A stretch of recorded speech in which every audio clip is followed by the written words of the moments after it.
الحمدللہ رب العالمین والصلاة والسلام علی سید الانبیاء والمرسلین اما بعد فاعوذ باللہ من الشیطان الرجیم بسم اللہ الرحمن الرحیم ولا تباشروہن وانتم عاکفون فی المساجد صدق اللہ مولانا العظیم وبلغنا رسولہ النبی الکریم ونحن علی ذلک لمن الشاہدین والشاکرین والحمدللہ رب العالمین۔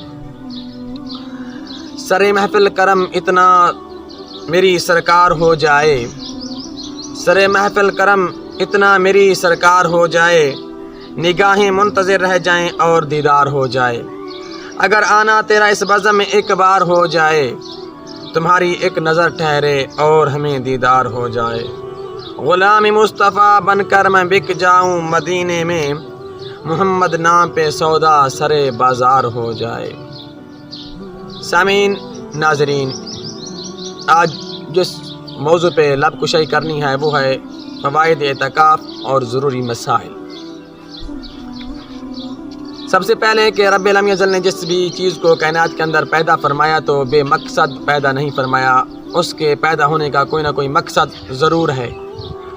رب وحدہ لا شریک مولا نے ہر ایک چیز کو پیدا کیا، بغیر مقصد کے اس کو تخلیق نہیں فرمایا۔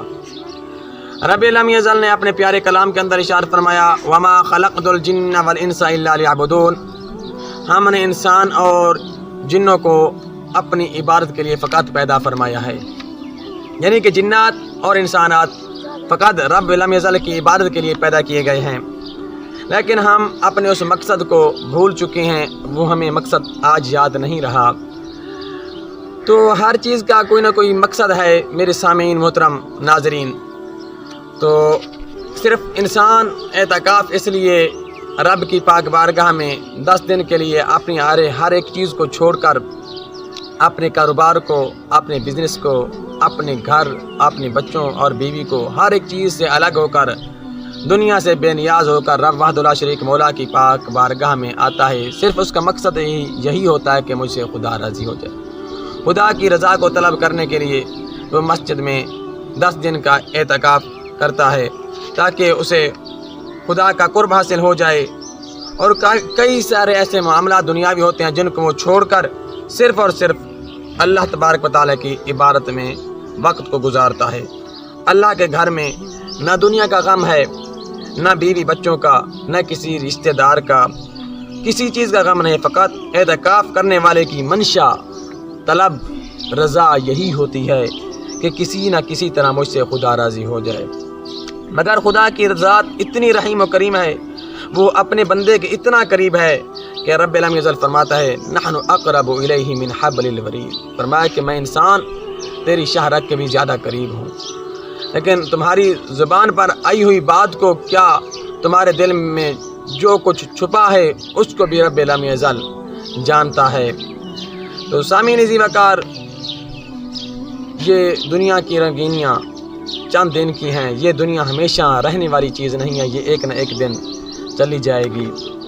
تو ہم نے دنیا سے دل لگا کے خدا کو بھلا دیا ہے، نہ دولت سے، نہ دنیا سے، نہ گھر آباد کرنے سے، نہ دولت سے، نہ دنیا سے، نہ گھر آباد کرنے سے، تسلی دل کو ہوتی ہے خدا کو یاد کرنے سے۔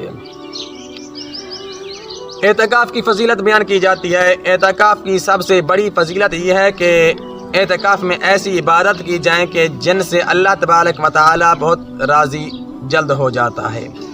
اور میرے بھائیو، اعتکاف بھی ایک بے مثال عبادت ہے، جس عبادت میں انسان اپنے تمام دنیا کے کام کاج چھوڑ کر اللہ تعالیٰ کے گھر میں بیٹھ جاتا ہے اور چند دن یکسوئے محو ہو کر عبادت میں رہتا ہے، جیسے اللہ تبارک و تعالیٰ کی خاص نظر عنایت ہوتی ہے۔ یہی وجہ ہے کہ اعتکاف میں قرب الہی دوسری عبادت کی نسبت بہت جلد حاصل ہو جاتا ہے، اس لیے اس کی شان بہت نرالی ہے۔ اعتکاف ایسا عمل ہے کہ جس میں ثواب ہی ثواب، نیکیاں ہی نیکیاں ہوتی ہیں۔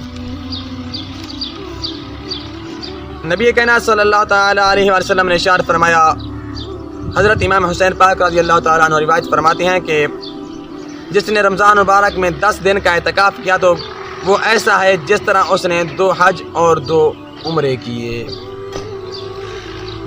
تو کافی سارے فضائل ہیں اعتکاف کے، لیکن جو میں بیان کرتا ہوں اختصار کے ساتھ، زیادہ وقت نہیں لیتا آپ کا۔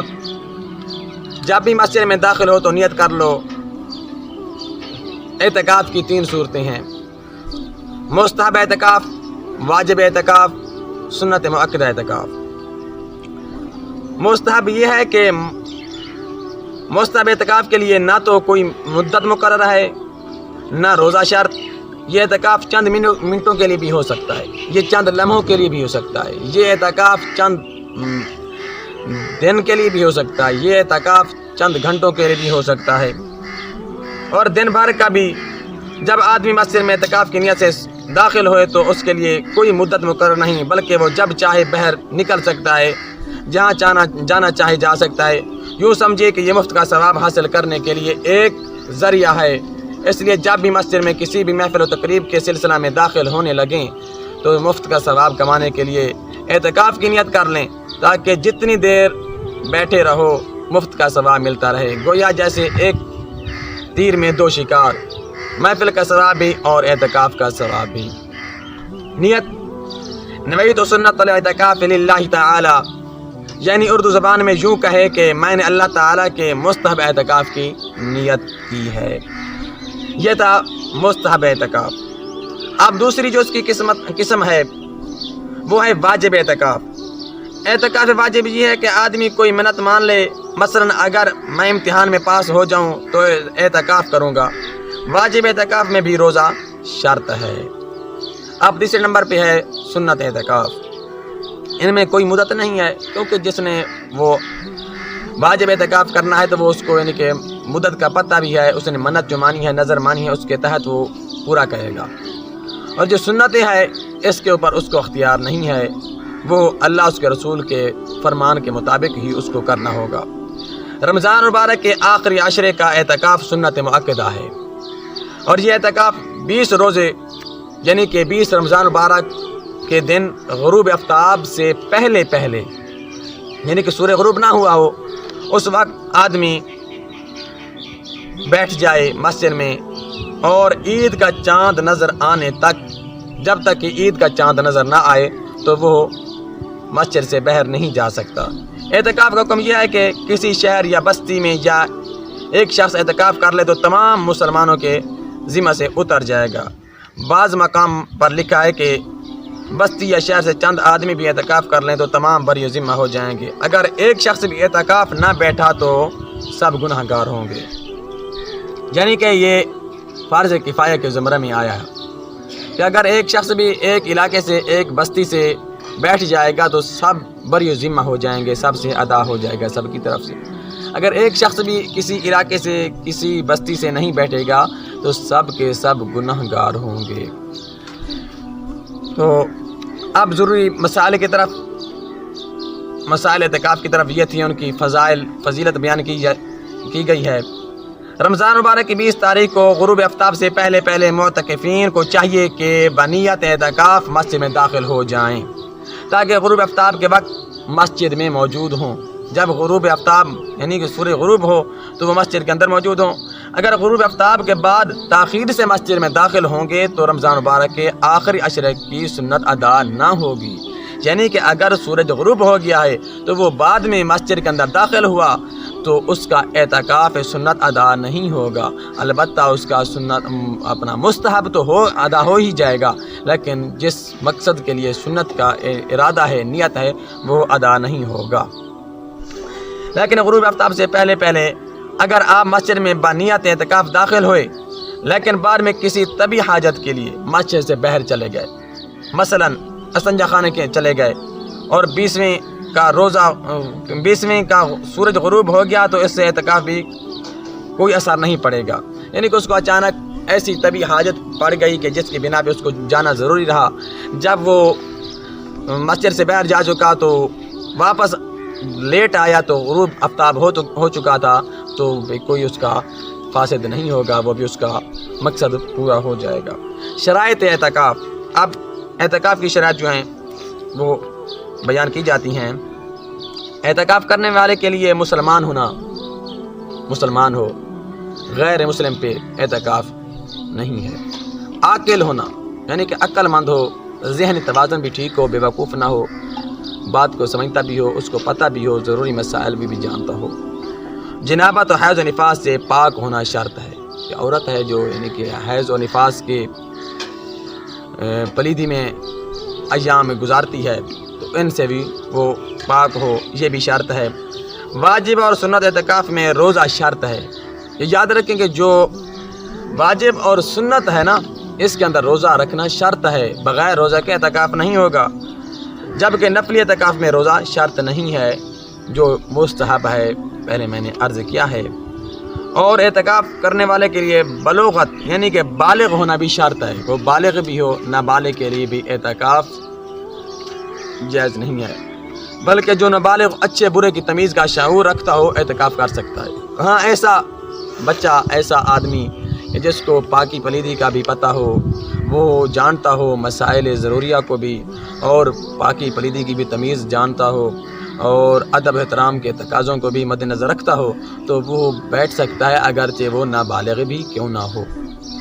اعتکاف کے لیے ضروری اشیاء جن کی ضرورت ہوتی ہے وہ اس کے لیے معتکفین کے لیے لانا ضروری ہے، وہ درج ذیل بیان کی جاتی ہیں۔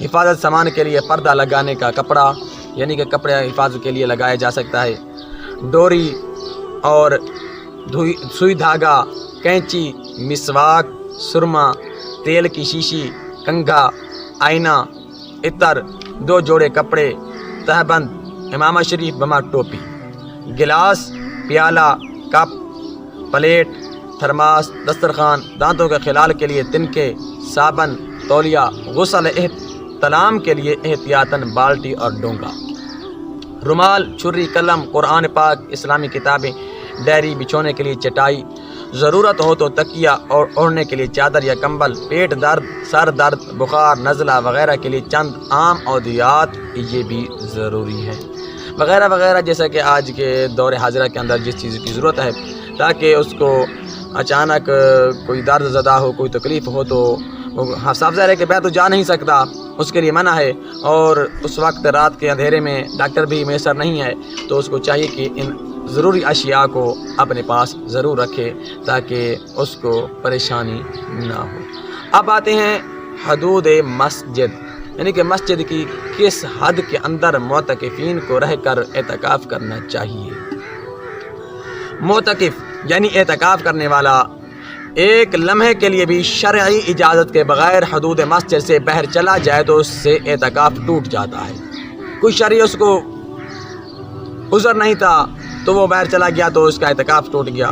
اکثر بزرگوں اور بھائیوں کو حدود مسجد کا مطلب کا بھی پتہ نہیں ہوتا، لوگوں کو پتہ بھی نہیں ہوتا کہ مسجد حدود ہیں یا نہیں ہیں، اس لیے اعتکاف کی سعادت حاصل کرنے سے قبل مسجد کی ٹھیک حدود معلوم کر لینی چاہیے۔ بہتر تو یہ ہے کہ 20ویں روزے کو جب معتکفین مسجد میں جمع ہوں، اعتکاف کرنے والے مسجد کے اندر جمع ہوں، تو وہ مثلاً مسجد انتظامیہ سے جا کر معلومات لے لیں، پوچھ لیں کہ یہ بتا دیں کہ ہمیں مسجد کی حدود کون سی ہیں، تاکہ انہیں مسجد انتظامیہ آگاہ کر دیں، بتا دیں کہ مسجد کی حدود کہاں سے کہاں تک ہیں۔ حدود مسجد کے متعلق یہاں وضاحت سے بیان کیا جاتا ہے تاکہ بات سمجھ میں آ سکے۔ نمبر 1، استنجا خانے، وضو خانے، نماز جنازہ پڑھنے کی جگہ، امام و مؤذن اور خادم مسجد کے حجرے خارج مسجد ہوتے ہیں۔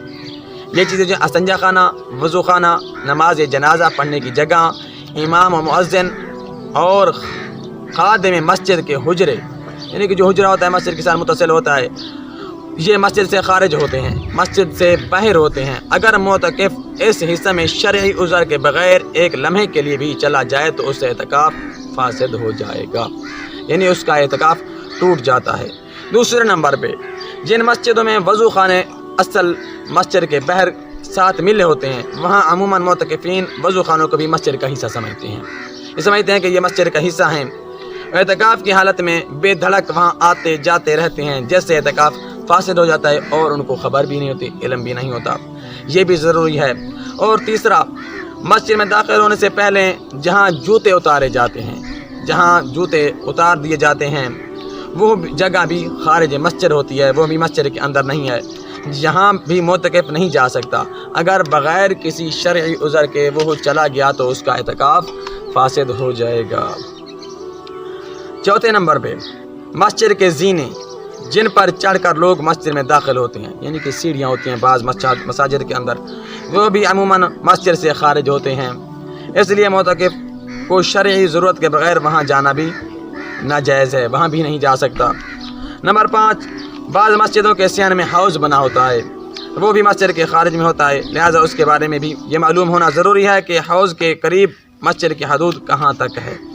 نمبر 6، بعض مساجد میں اصل مسجد کے بالکل ساتھ ہی بچوں کو قرآن پڑھانے کا مدرسہ یا جگہ ہوتی ہے، اس جگہ کو بھی جب تک بانی مسجد نے مسجد قرار نہ دیا ہو، مسجد نہ بنایا ہو، تو اس وقت تک معتکف کے لیے اس میں جانا جائز نہیں ہے، اگر وہ چلا گیا تو اس کا اعتکاف فاسد ہو جائے گا۔ نمبر 7، بعض مساجد میں مسجد کی دریاں، صفیں، چٹائیاں اور دیگر سامان رکھنے کے لیے الگ کمرہ یا کوئی جگہ بنائی ہوتی ہے، اس جگہ کا بھی یہی حکم ہے کہ جب تک بنانے والے نے اسے مسجد قرار نہ دیا ہو، یہ جگہ مسجد نہیں ہے اور معتکف اس میں نہیں جا سکتا۔ نمبر 8، مسجد کے مینار پر اذان دینے کے لیے اگر معتکف مسجد کے حدود سے باہر جا کر مینار پر جائے گا تو اس کا اعتکاف ٹوٹ جائے گا۔ نمبر 9، معتکف کسی حصے کو مسجد سمجھ کر اس میں چلا گیا، حالانکہ وہ مسجد کا حصہ نہیں تھا، تو اس کا بھی اعتکاف ٹوٹ جائے گا۔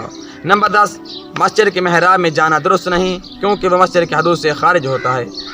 مسجد کے ساتھ ملحق کوئی مزار ہو تو مسجد ہی میں رہ کر فاتحہ پڑھ سکتے ہیں، احاطہ مزار میں داخل نہیں ہو سکتے، یعنی کہ حدود مزار کے اندر داخل ہونا منع ہے۔ اگر آپ محراب کے اندر بھی چلے جائیں گے تو یہ بھی مسجد سے خارج ہوتا ہے، تو اس کا بھی اعتکاف ٹوٹ جائے گا۔ نمبر 12، عین جماعت کے وقت اسنجا خانے پر گئے اور واپسی پر مسجد مکمل بھر چکی تو باہر کھڑے نہ ہوں، اندرون مسجد کہیں بھی قدم جما کر کھڑے ہو جائیں یا بیٹھ جائیں۔ اب آپ کو احساس ہو گیا ہوگا کہ اعتکاف کے لیے حدود مسجد کا ہونا کتنا ضروری اور لازمی ہے۔ احترام مسجد کا احترام ہر مسلمان پر فرض ہے۔ مسجد میں بلا ضرورت دنیاوی بات چیت کی معتکف کو بھی اجازت نہیں۔ حضور تاجدار امام الانبیاء نبی پاک علیہ الصلوۃ والسلام نے ارشاد فرمایا، ایک زمانہ آئے گا کہ مساجد میں دنیا کی باتیں ہوں گی، تم ان کے ساتھ مت بیٹھو کہ ان کو اللہ تبارک و تعالیٰ سے کچھ کام نہیں۔ بہقی شریف کے اندر سرکار مدینہ سرور قلب سینہ صلی اللہ تعالیٰ علیہ وآلہ وسلم نے ارشاد فرمایا، مسجد میں دنیاوی باتیں کرنا نیکوں کو اس طرح کھا جاتی ہیں جس طرح چوپایا گھاس کو کھا جاتا ہے۔ فتاوی رضویہ شریف کے اندر امام اہل سنت مجدد دین ملت الشاہ امام احمد رضا خان فاضل بریلوی رضی اللہ تعالی عنہ نے بیان فرمایا، سرکار مدینہ صلی اللہ تعالی علیہ وسلم نے ارشاد فرمایا، مسجد میں ہنسنا قبر میں اندھیرا لاتا ہے۔ نمبر 1، مسجد میں کچی پیاز، لہسن، مولی کھا کر منہ میں بدبو ختم کرنے سے پہلے جانا یا کسی قسم کی بدبودار چیز لے کر یا بدبودار لباس پہن کر جانا سب ناجائز ہے، کیونکہ بدبودار چیزوں سے فرشتوں کو تکلیف ہوتی ہے۔ نمبر 2، مسجد کی دیوار، فرش یا دری کے اوپر یا نیچے کان یا ناک سے میل نکال کر لگانا منع ہے۔ نمبر 3، مسجد میں ہوا خارج کرنا منع ہے، لیکن معتکف اس کے لیے مسجد سے باہر نہیں جا سکتا، اس کے لیے اجازت ہے کہ وہ چاہے کہ پیٹ کو درست رکھے تاکہ بار بار حاجت نہ ہو، وہ اپنی ہوا کو خارج کر سکتا ہے لیکن حدود کے اندر رہ کر۔ نمبر 4، مسجد کی دری یا چٹائی سے دھاگا یا تنکا وغیرہ نوچنا بھی منع ہے، معتکف کے لیے بھی اور عام شخص کے لیے بھی۔ جو مسجد کے اندر دری ہوتی ہے، صف ہوتی ہے، وہ اس سے تنکا یا دھاگا وغیرہ نہیں نوچ سکتا۔ نمبر 5، مسجد میں دوڑنا یا زور سے قدم رکھنا منع ہے، جس طرح کہ آج ہمارا حال ہے، ہم مسجد کے اندر دڑکیاں لگاتے رہتے ہیں، پھرتے رہتے ہیں، ہم ایک دوسرے کے ساتھ ہنسی مذاق، کھیل کود ایسے، یعنی کہ ہم اس کو جو ہے نا پارک پتہ نہیں کیا چیز سمجھتے ہیں۔ ہمیں چاہیے کہ اس سے بھی ہم گریز رہیں، مسجد کے ادب ان کے تقاضوں کو مد نظر رکھیں۔ نمبر 6، وضو کے بعد منہ اور ہاتھ سے پانی پونچھ کر مسجد میں جھاڑنا بھی ناجائز ہے، جس طرح ہم وضو کرتے ہیں پھر اس کو یعنی کہ کر کے اس کو مسجد میں چھنڈک لیتے ہیں، یہ بھی ناجائز ہے، تاکہ اس کو چاہیے کہ اپنے پاس کپڑا رکھے تاکہ وہ اس کو اچھی طرح صاف کر لے۔ نمبر 7، مسجد میں چھینک، کھانسی یا ڈکار آئے تو کوشش کریں کہ آواز ایسا نکلے، لیکن ہمارا حال یہ ہے کہ ہمیں جب کھانسی بھی نہیں آتی ہم زور شور سے کوشش کرتے ہیں کہ کھانسنے کی، تاکہ ہمیں کھانسی آئے، زور زور سے ہم جو ہے نا جمائی لینے کی کوشش کرتے ہیں اور زور زور سے ہم جو ہے نا ایسے کام ایسے فعل کرتے ہیں ڈکار آئے تاکہ لوگوں کو پتہ چلے کہ ہم بھی مسجد کے اندر آئے ہوئے ہیں لوگوں کو دکھاوے کے لیے۔ اور مسجد میں ہو یا باہر جمائی میں آواز نہیں لینی چاہیے، جمائی نہیں لینی چاہیے، جس کو ہم اپنی زبان میں اباسی بھی کہتے ہیں۔ یہ شیطان کا کہکا ہے۔ جمائی میں منہ کھولنے سے شیطان منہ میں تھوک دیتا ہے، وہ اپنا تھوک ڈال دیتا ہے۔ اگر جمائی نہ رکے تو بائیں ہاتھ الٹی طرف سے منہ پر رکھ لیں، بائیں ہاتھ الٹی طرف ایسے یعنی کہ اپنے اس ہاتھ کو اپنے منہ پہ رکھ لیں، یہ بائیں ہاتھ۔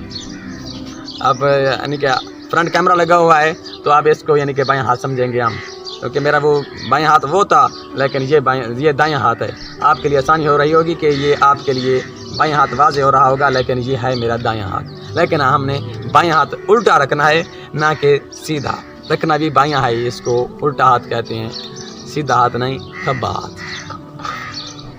اچھا، جمائی آئے تو یہ تصور کریں کہ انبیاء علیہ السلام کو جمائی نہیں آئی، انشاءاللہ فوراً رک جائے گی۔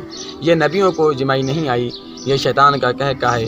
تو انشاءاللہ جب بھی آپ نا یاد رکھیں گے انبیاء کرام کو تو آپ کو یہ جمائی نہیں آئے گی۔ نمبر 8، مسخرہ پن، تمسخر۔ ویسے تو منع ہے، مسجد میں سخت ناجائز ہے مذاق کرنا، ایسا مذاق اس کو شرعی حدود کو توڑ کر کیا جاتا ہے۔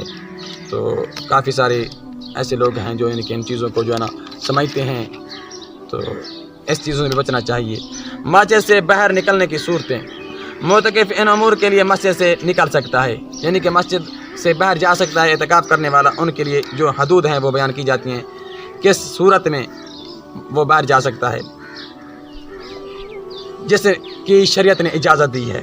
مثلا شرعی ضرورت اور طبعی ضرورت، ان کے علاوہ کسی اور کام کے لیے نہیں نکل سکتا۔ کوئی شرعی ضرورت بن گئی ہے، شرعی ضرورت مثلا وضو، غسل جنابت، نماز جمعہ اور اذان وغیرہ۔ مؤذن اگر مؤذن ہے تو اس کو اذان دے کر دوسری مسجد میں جانا ہے تو وہ بھی جا سکتا ہے، مسجد سے باہر جانا جائز ہے اس کے لیے۔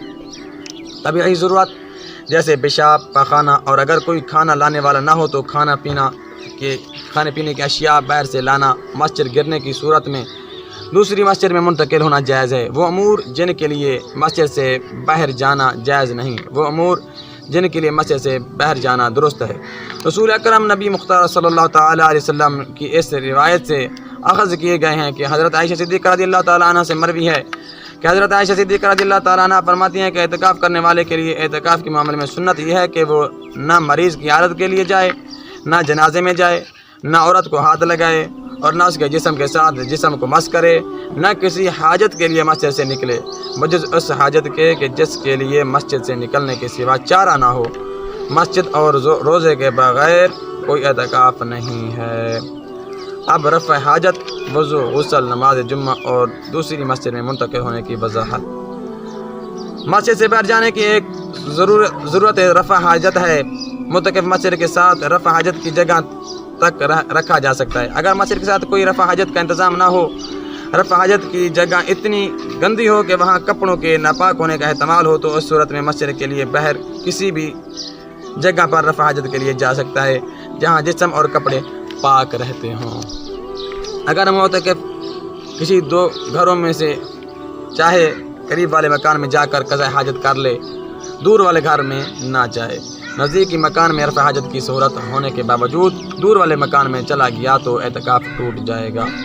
اگر کوئی گاؤں کی مسجد میں اعتکاف کر رہا ہو تو وہ رفع حاجت کے لیے کھیتوں میں جا سکتا ہے۔ اگر بیت الخلاء میں رش ہو تو معتکف ممکن ہو تو مسجد میں آ کر انتظار کرے۔ انتظار میں ٹھہرنا بھی جائز ہے، لیکن ضرورت سے فارغ ہونے کے بعد ٹھہرنا جائز نہیں۔